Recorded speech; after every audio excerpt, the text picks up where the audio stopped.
Syiah mengkultuskan Sayyidina Husain.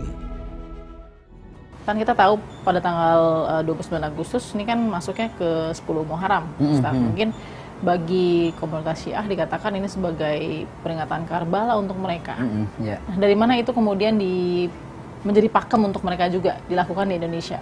Karena itu adalah awal mula yang diklaim. Sekali lagi ya, diklaim awal mula Syiah. Apa itu Karbala? Karbala memang peristiwa yang sangat menyakitkan hati seluruh umat Islam sedunia, organisasi apapun. Kenapa? Karena yang mulia Al-Imam Husain itu dibunuh, bahkan tepatnya dibantai di sana. Memang kalau kita lihat tidak ada mujahid yang lebih besar di zamannya kecuali Imam Ali, Imam Husain, kita tahu semua. Tapi jangan lupa itu sekarang menjadi momentum untuk apa? Karena yang melakukan itu nih Sunni menurut versi beberapa Syiah, sehingga dendamnya itu kepada Sunni, gitu loh. Yang lakukan ini adalah keluarga Yazid bin Muawiyah yang notabene-nya tanda kutip dikatakan Sunni, sehingga dendamnya sampai terus menerus. Loh, buka sejarah yang benar dong. Yazid itu menghukum orang yang membunuh Sayyidina Husain, gitu loh. Kenapa sekarang bersumpah? Tahu sumpahnya apa? Setiap jengkal adalah Karbala, setiap hari adalah Asyura.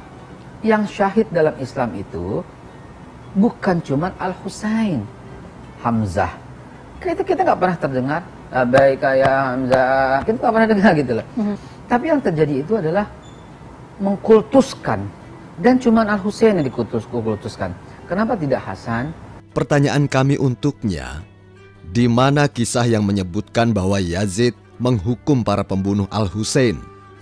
Justru yang ada adalah pemeran utama di dalam pembantaian Al-Husain dan keluarganya adalah Yazid bin Muawiyah. Dan ini bukan mengada-ada, seperti kebiasaan Haikal Hasan. Kami dapat membuktikan dalam kitab-kitab berikut ini.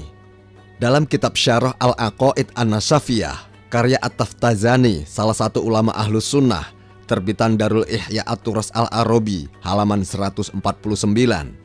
At-Taftazani berkata, yang benar adalah keridhaan Yazid dengan terbunuhnya Al-Husain dan kegembiraannya akan hal itu, beserta penghinaan kepada Ahlul Bait Nabi SAW adalah yang mutawatir secara makna, walaupun rinciannya adalah riwayat ahad.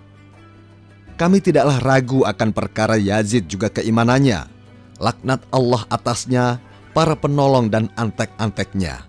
Di sini ulama besar mazhab Ahlus Sunnah, yaitu At-Taftazani, menyatakan bahwa Yazid bin Muawiyah senang dan ridho terhadap pembunuhan Al-Husain. Hal ini ditetapkan melalui riwayat yang mutawatir secara makna. Namun sayang, riwayat yang mutawatir ini tidak diketahui oleh Haikal Hasan, yang dengan percaya diri menyatakan Yazid menghukum pembunuh Al-Husain. Bahkan dengan jelas Ibn Katsir menyebutkan bahwa pemeran utama yang memerintahkan pembunuhan Al-Husain adalah Yazid bin Muawiyah.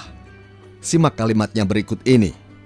Dalam kitab Bidayah wa Nihayah karya Ibn Katsir jilid 8 halaman 222, terbitan Maktabah Al-Ma'arif cetakan tahun 1992, Ibn Katsir berkata, Yazid telah berbuat suatu kesalahan yang fatal di saat dia memberikan wewenang kepada Muslim bin Uqbah untuk melakukan apa saja di kota Madinah selama 3 hari, dan ini merupakan kesalahan yang besar lagi keji, karena di dalamnya banyak para sahabat Nabi SAW yang terbunuh, juga anak-anak mereka.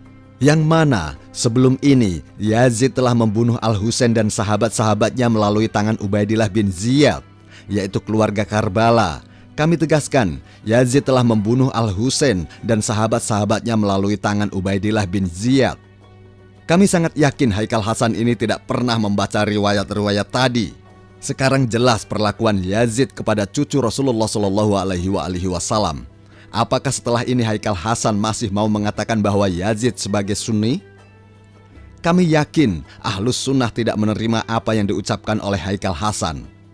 Adapun mengenai tuduhan Haikal Hasan bahwa orang Syiah terlalu mengkultuskan Al-Husain, padahal Al-Hasan pun cucu dari Rasulullah Shallallahu Alaihi Wasallam? Jawabnya adalah karena kami mendapati Rasulullah Shallallahu Alaihi Wasallam meletakkan perkara yang menimpa Al-Husain alaihissalam secara khusus, maka kami hanyalah mengikuti apa yang dicontohkan oleh beliau Shallallahu Alaihi Wasallam. Sebab Allah berfirman dalam Al-Quran, surat ke-33 Al-Ahzab ayat 21. Sungguh telah ada pada diri Rasulullah itu suri tauladan yang baik bagimu. Dan tidak ada sejarah yang menyebutkan bahwa Nabi Shallallahu Alaihi Wasallam menangisi seseorang sebelum kematiannya, kecuali Al-Husain bin Ali bin Abi Thalib alaihissalam. Dan Rasulullah Shallallahu Alaihi Wasallam, sang penerima wahyu, berkali-kali menyikapi tanah ini dengan mulia serta meratapinya. Hal ini sebagaimana dinukil dalam kitab ulama Ahlus Sunnah berikut ini. Kitab Itikaf Al-Khirahul Miroh karya Al-Bushiri, jilid 9 halaman 319, terbitan Maktabah Al-Rusdi Riyadh, cetakan pertama tahun 1998. Diriwayatkan dari Ummu Salamah, dia berkata, sesungguhnya Nabi Shallallahu Alaihi Wasallam sedang tidur di rumahku. Kemudian Al-Husain datang sementara aku duduk di depan pintu. Aku pun memegangnya karena takut dia masuk ke dalam dan membangunkan Rasulullah Shallallahu Alaihi Wasallam. Kemudian aku lalai sejenak, maka Al-Husain masuk perlahan-lahan.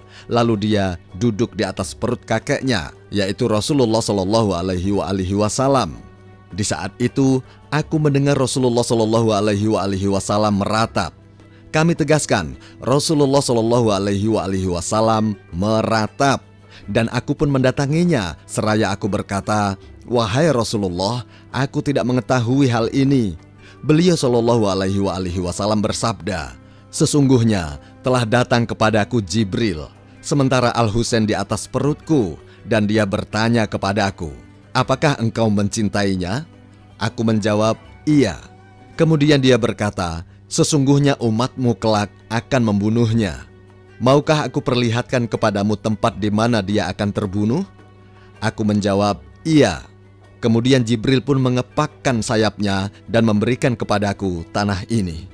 Ummu Salamah berkata, di tangan beliau Shallallahu Alaihi Wasallam terdapat tanah merah, dan beliau pun menangis seraya berkata, aduhai, siapakah setelahku yang berani membunuhmu?